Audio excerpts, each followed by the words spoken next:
Paris Johnson among the more interesting guys in Ohio State's 2020 signing class. 14 early enrollees that we spoke to on National Signing Day, the first Wednesday in February. I'm always skeptical of young offensive linemen playing in year one. Now, if you're on the two deep, I get it, but like really playing, like starting in year one. Michael Jordan did it at Ohio State out of desperation because they had nobody else to play.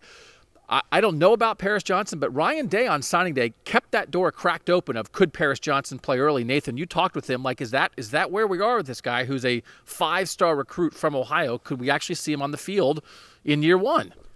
I think you could, and talking to him for the first time, I came away really impressed, and one of the reasons why was because of just the perspective he already has. We were talking to him about how he had this sort of relentlessness when he was in high school and would, bully guys through the whistle and was really physical, and how that was a mentality he was trying to bring into the next level. But the way he looks at it is, people used to tell him, "Oh, you look like Orlando Pace out there playing at the high school level," but he knows that Orlando Pace did that when he was in college. He wants to do that. He wants people to say, hey, you look like Orlando Pace did when he was at Ohio State, which is obviously a really lofty standard to try to get to. So he has the right perspective coming in, and that's why I think he knows how tough it is to get on the field as a freshman and really play significant minutes as a freshman, but I think he also has just the right outlook on this to know what it's going to take, the work he has to put in. And talking to some other guys in his position group or going against him so far this spring, they're seeing that work ethic. They're seeing him be a guy who's willing to come in and commit and put a lot of effort in.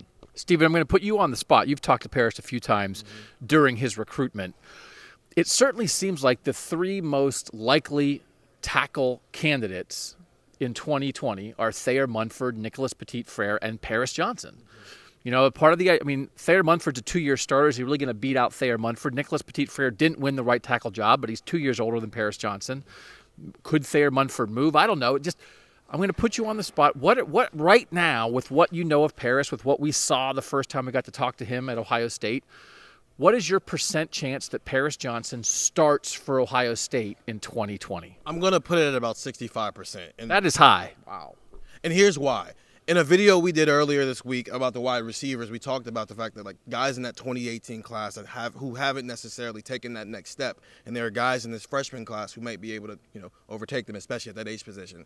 Well, it's the same thing at the tackle position. Nicholas Petit-Frere is a 5-star guy who had a chance to win a job last year, and he didn't win the job. Well, now he's in his third year, and it's like, okay, is he going to take the step or not, or is he a miss? Well, Paris Johnson is probably one of the most important Ohio State recruits in this decade, especially because to things you just said, he might be Orlando Pace, but also he's a guy who grew up 90 minutes down the road.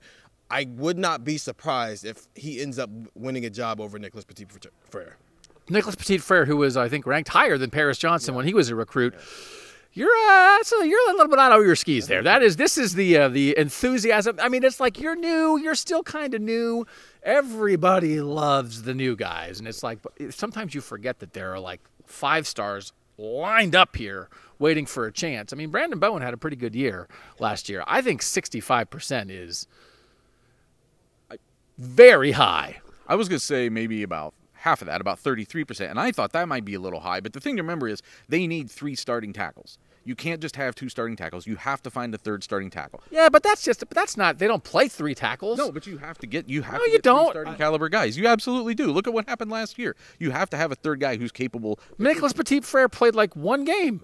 And Josh Alabi, but I'm saying that they had to have those guys. They were lucky. But that's coach speak mumbo jumbo. You don't need 3 starters. You have to have good backups, but there's 2 guys who are going to be starters. Okay. But when they don't have a starting left tackle who's capable of being a starting left tackle when they play Penn State or Oregon or whoever, let's have this conversation again. No, that's not the same thing. The difference is Paris Johnson going to win a starting job in camp? It would be like huge news. Paris Johnson has to play against Penn State because Thayer Munford's back acted up is like a completely different deal. No, but I'm saying you have to have a 3rd guy who's capable of doing that. But if you're to be that guy is much different than being a guy who wins a starting job, though. I see what you're saying there, I suppose, but I'm only saying it's that high. Ryan Day also mentions on signing day that they're trying him out at both positions. Thayer Munford's probably going to be a starting left tackle if things hold as they did last season, which means that if they're already trying him at both spots, trying to see where he fits in best right now, I just think that gives him an edge over Nicholas Petit-Frere, who's probably going to, if he does start, he's going to be the starting right tackle. That doesn't make any sense either. I don't get that. I mean, it's like everybody's moving around. I mean, the thing they're like doing mat drills and stuff. They are barely, this is not really football time yet. I mean, it's not spring football yet. That's at the beginning of March. This is like mumbo jumbo, just like working out kind of stuff. You're a little enthusiastic. You like Paris. You went down to see him in Cincinnati. I get it. You have a personal relationship. He's your guy. I have no relationship, so I can be unbiased and say he's really good. I think he's as good as an offensive line. He's as good of a tackle as a true freshman coming in as I think I have seen here, maybe in 15 years. But it's still hard to do. But I do think it's possible that he's good enough to be the exception to the rule. Stephen, Nathan, Doug, listen to Buckeye Talk. We argue like this even more on Buckeye Talk. Try the text, $3.99 a month at cleveland.com.